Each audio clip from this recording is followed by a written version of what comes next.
All right, guys, in today's video, we're going to be covering the Invaders team here and talk about the best build guide for this team. As usual, to take my time, go through, play around with the team, ask questions of other players as well, see what ISO, see what T4s they're running in the team before I present that information to you. So we're going to be going through all of that here in today's video.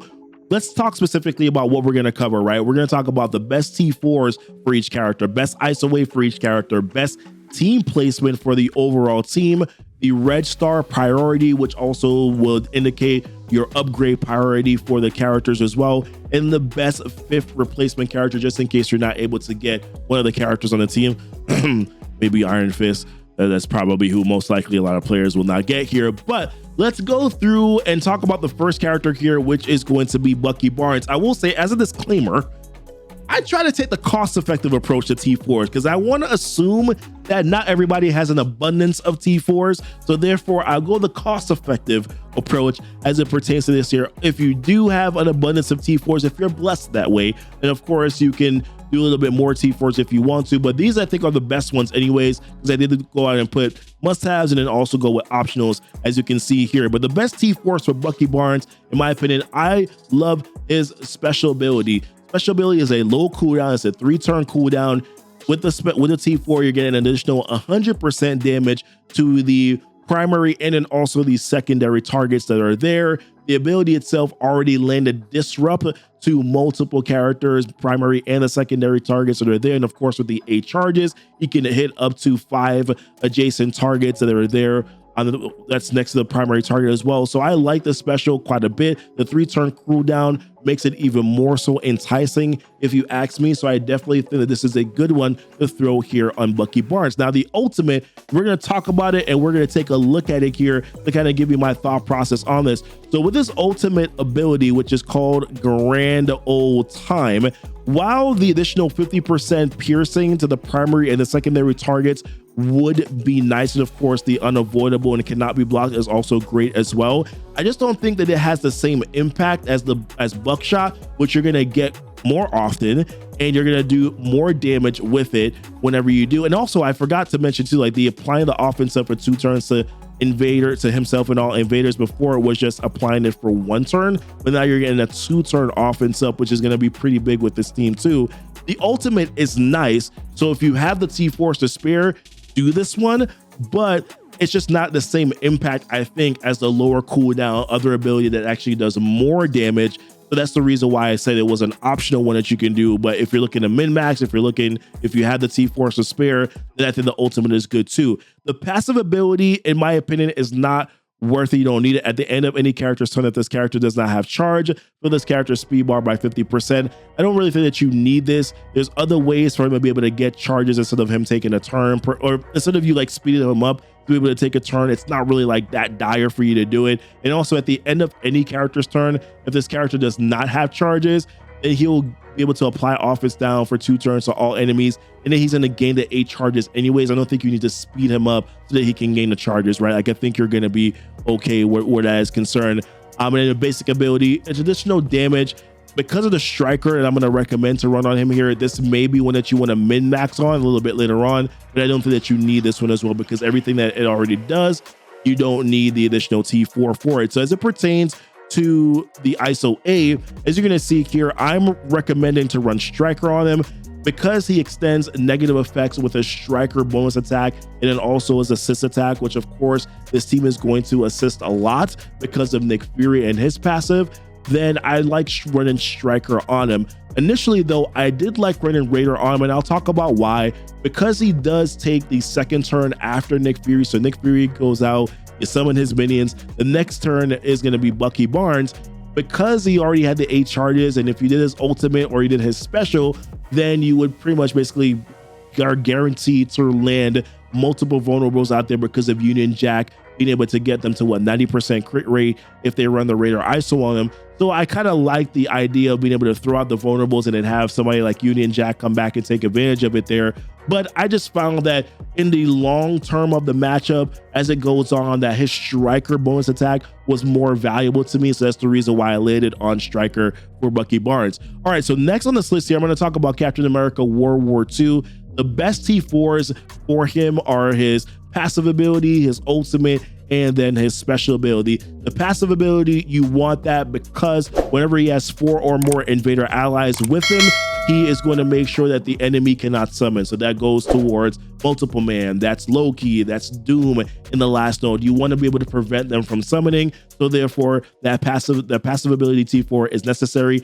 The next 2 abilities here, the ultimate and the special, you want these because when he has them T4'd, he's going to be able to grant ability energy to all invader allies, as to where before it was only 3 random invader allies. You want it to be able to go to all invader allies, like where he's granted 1 ability energy to each one of them. So that's the reason why you want to do the other abilities to the ultimate and then also the passive. Now, in terms of ISO 8, I'm not quite sure it really immensely matters. You're definitely going to want to put 1 on him, but in terms of, I don't think it really matters that much, right? Skirmisher, I run on him right now because I want him to be able to land the offense down whenever he does his ultimate ability. I want to make sure that he's able to, I just want to make sure that he's able to land those abilities, but also like his basic attack and special are only going to hit 1 target. So I just felt like Skirmisher was probably the best one to run on him. You could make a case though for Raider. His ultimate ability, which you're probably going to have at least, he doesn't take a ton of turns. You're going to have it at least at the start whenever he takes his first turn. Like if you go Raider with him, because of Union Jack and the 90% crit rate, again, you're probably going to be able to land vulnerables on the entire team. And if you do that, then that means that Union Jack and Bucky Barnes are going to have multiple vulnerables to be able to take advantage of. So therefore, actually running Raider on him may not be terrible, but for the long term of the matchup, because he's in the basic a lot, because he's probably getting a special more, because the special is a 3-turn cooldown, is in a basic more, only hitting 1 single individual target. Skirmisher I found was a little bit more optimal to be able to get some vulnerables out there. Although, like I said, for the case of the ultimate, Raider may also make sense to you as well. All right, next on this list, we're gonna talk about Iron Fist World War II here. The best T4s for him are his passive, his ultimate, and his special ability. I think his special is a maybe though, and we'll talk about the reason why here. But with the passive, you want this one because he's gonna spawn and give all the invader allies immunity. So you want the passive, you want them to be able to gain the immunity. He also gives them additional 40% armor as well. So that's nice to be able to have as well, right? And then the ultimate ability here, you get an extra 10% healing with his ultimate ability. I'm going to pull it up because I can't remember everything off the top of my head, guys. I'm going to pull it up here with this ultimate ability. If you T4 that, you're getting 150% damage to all enemies, and then you're also getting the additional 10% healing as well, which you definitely do want. So it brings it from 20% healing to 30% healing. Good T4 if you ask me. Now the special ability is a lower cooldown, and if you T4 this one, you do get an extra 100% damage to the primary and the secondary targets. The reason why I said this one was a maybe is because while yes, the extra 100% damage is nice, he doesn't do as much damage as, like, let's say Bucky Barnes, right? So like that 100% damage really carries, as to where in this case, his extra 100% damage, because he's not a big damage dealer, he's not really meant to be a damage dealing character, it doesn't really carry as well. So I don't really find that the extra 100% damage does a ton.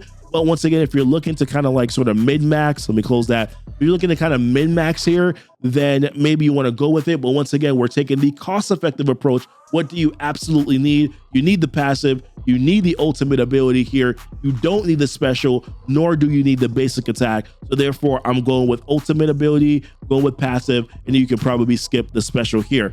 All right, next on this list that we're going to talk about. All right, I almost forgot about ISO weights here for Iron Fist. So in terms of ISO weight, what I think actually works well on him is Raider. He has 2 multi-Jason or target hits here, his ultimate ability, and then also a special. Now, the reason why I will see some players run Skirmisher on him is because they want to make sure that he's landing the ability block and also the stun, but he does gain an extra 50% focus per mystic enemy. So you are typically okay with this focus there if you're looking to land the ability block, because he'll land it on mystic enemy characters here. I think it's the one that has the highest damage, right? So you're usually fine. Even if he doesn't land the ability block, doesn't land the stun, you have other characters that can land ability block and stun more reliably anyways, in Shield Security and also in Union Jack. So I really don't think that Skirmisher matters as much. I would much rather go with the idea of having him hit those multi-adjacent target hits, Of course, having a 90% crit chance because of Union Jack's extra 50% crit chance that he gives to Invader allies. I'd rather have that option, be able to land those vulnerables so that Bucky and Union Jack can take advantage of it, than, of course, going with Skirmisher and only hitting one single target. I prefer better here with Iron Fist. It's different because with Captain America World War II, he only has one multi-target hit, as to where with Iron Fist, he has two multi-target hits. So therefore, I think that this is a better one to run on him. Let's talk about Union Jack. So best T4s for Union Jack here are his passive ability, his ultimate, and then his basic, I think, is a optional one that you can throw on him, and we'll talk about the reason why here. So for Union Jack, I have it over here, so let me drag it over. So for Union Jack here, with the passive ability at the end of any character's turn, if this character does not have charge, which typically tends to actually happen to him quite often, apply evade to self and all invader allies. So yeah, I mean, and this is any character's turn, right? So it's not just his turn, it's any character's turn. If he doesn't have it, he can gain the evade, and he's given that to himself and all the invader allies. That helps with their sustain. You want this one in there to make sure that just have a little bit of an extra buffer just in case characters are low or something like that. And you have the evade that's there to be able to kind of keep them alive. And then, as I mentioned, you want the ultimate because it gives it an extra 50% damage to the primary and secondary, but more so you want the reduction of speed bar of all the targets that he hits. He hits a primary target, and then he also hits multiple other targets based on the amount of charges that he does have. So you do want to reduce the speed bar of all those targets by plus 20%. That's large in my personal opinion. Now, you did see me here say that his special ability, I think, I actually didn't talk about special ability. I don't think you need this one. This is a low cooldown though, and I can see a lot of players probably be wanting to min-max and doing this one. It does apply offense down for 2 turns. I feel like there's multiple other ways that you can get offense down on enemy characters, so I don't think that you need it for that purpose. And the extra 30% damage to the primary and secondary targets is not needed. That's the reason why I skipped that one. But the basic attack though, I did consider this one. The reason why is because it's not the plus 70% damage, it's the in raids where you're able to flip 3 positive effects instead, before you're only flipping 1 positive effect into a negative effect. But because I am gonna recommend running Striker on him here, which means that if a character does have a vulnerable, you're gonna be able to do this attack twice, which means that you're gonna be able to flip 2 positive effects on that primary target. That's the reason why I said maybe you don't need to put this tier 4 into him. Now, if you choose to run Raider on him because you have the multiple adjacent target hits here with this special, and you have the same one here with the ultimate ability, then the basic attack being T4 might become more valuable to you, right? That is going to be up to you at that point. I'm going to let you make the decision. I am currently running Striker on him right now. I do not have this T4 in him for the reasons why I just mentioned. I'm going to be able to flip 2 positive effects anyways with the basic. So I think that I'm pretty good there. So I'm not really worried about it. Also, I'm running Skirmisher on Captain America World War II, so I'm able to clear some positive effects there as well. I also do have, the minion, the shield operative, that can help out with some positive effects clearing too. So therefore, I don't think that you need to throw this tier 4 into him. But if you choose to run Raider on him, then maybe this T4 becomes a little bit more valuable to you. Once again, I'm going to make that be your decision if you want to go ahead and do that. But lastly, but certainly not least, probably the most important character on this team is Nick Fury. And Nick Fury, in terms of T4 that you need for this character, ultimate and special, you don't need anything else on this character at all. So if we run this over again with this passive ability, yes, unturn 20% to apply speed up to self, 20% chance to apply speed up to self, and then all these other characters that are not invader characters. And then yes, you get an extra 10% assist chance to, or apply to, a chance to apply assist now. But with in raids, if he has 3 or more invaders, he's always going to apply assist now for self or random ally. So therefore, you don't need this T4. You're good. The ultimate though, you want it because you want to be able to summon all 3 shield agents, especially if you get like 2 shield operatives, that you can have multiple shield operatives that are going to be able to heal, multiple shield operatives that are going to be able to reduce the speed bar with their basic attack. Like there's definitely a win-win there. And even if you summon 2 shield securities, you have a shield security that can then throw out a slow, and then the next one can come back and hit with the stun, right? Because whenever a character has slow, if shield security does his ultimate, he's gonna be able to stun that primary target. But those are the only, sorry, the ultimate is the only one that one of the only ones that I would do alongside the special ability. I'm winding down here, guys. I'm wrapping it up, but 10% healing is what you're getting here with the special ability. So you definitely do want to do this one, but anything else you don't need. Basic ability or passive ability, you don't need that. In terms of ISO 8, the only one that makes sense to me here is Raider.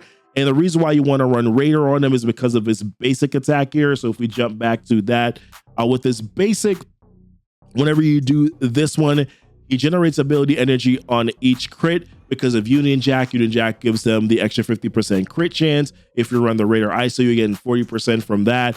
And then of course that brings him up to 90%. So whenever he does his basic attack, whether it's an assist or it's a counter or it's him just doing an attack, his basic attack, then he's going to be able to generate ability energy for adjacent allies that are near him. So this is actually pretty big. In my opinion, you definitely want to make sure that you're running Raider on him so that you're taking advantage, of course, of being able to get him the crit and apply ability energy, which then means that team placement becomes pretty important, right? So in terms of team placement, this is what I'm currently running right now, but there's actually a couple of different variations that you can run in regards to this team. So I have Captain America World War II here at the very end wing. I have Nick Fury smushed right here, and then I also have Iron Fist smushed in between Nick Fury, because of course whenever he does his basic, he's gonna give ability energy. I like to be able to feed Iron Fist and also Captain America World War II, because remember, Captain America World War II gives ability energy to all Invader allies on his ultimate and his special ability. So I want to make sure that he's able to get those topped up quite often, because I want ability energy to be able to fly around here. And I also have Iron Fist here because I want to make sure that he can do his special and then also do his ultimate often, because that's going to provide additional healing for the team. Alternatively, if you wanted to, let's say, have Bucky Barnes get his ultimate off a little bit faster or more often, then you could throw Bucky Barnes here in the middle if you want to do that. That's actually something that I did quite often before I got Iron Fist. But now that I got Iron Fist here, I want to feel ability energy to Iron Fist. I want to feel ability energy here to Captain America World War II. So because he does it to adjacent allies, I smushed him in here between these characters. So whenever he does his basic, he'll give the ability energy to them. So that is where I am currently at right now in terms of placement for this team. Alternatively, you could probably run Nick Fury around in the end and just have Nick Fury feed ability energy over to Captain America World War II. That's completely up to you how you want to do it. I think this is the best placement that has worked for me so far. That's the reason why I'm recommending that one here. And then next, in terms of Red Star priorities, Nick Fury, I think, would be the most optimal one. Because of his minions, because they benefit a lot from the higher red stars. I think that that's really good if you can get some good red stars on him. I think 5 reds is good. I know there's been a video out, I think Dorky Dad made a video mentioning that, you know, bringing him the 6 is also good as well. I don't debate that. I think that that's okay if you want to go in that direction. I think 5 reds though is optimal for him. Iron Fist, because of the healing, right? You want to be able to, because his healing, if I'm not mistaken, is based on his max health. 20% of this character's max health for his basic. Same thing with his ultimate here. The higher the red stars, the higher his health, then the more healing that you're going to be able to get out of this character. So therefore, I think that that's a good direction to go in. Bucky and Union Jack because of the damage. And then Captain America World War II doesn't necessarily really need. He's more of a kit-based character. But of course, all characters will benefit from stars and red stars, if you ask me.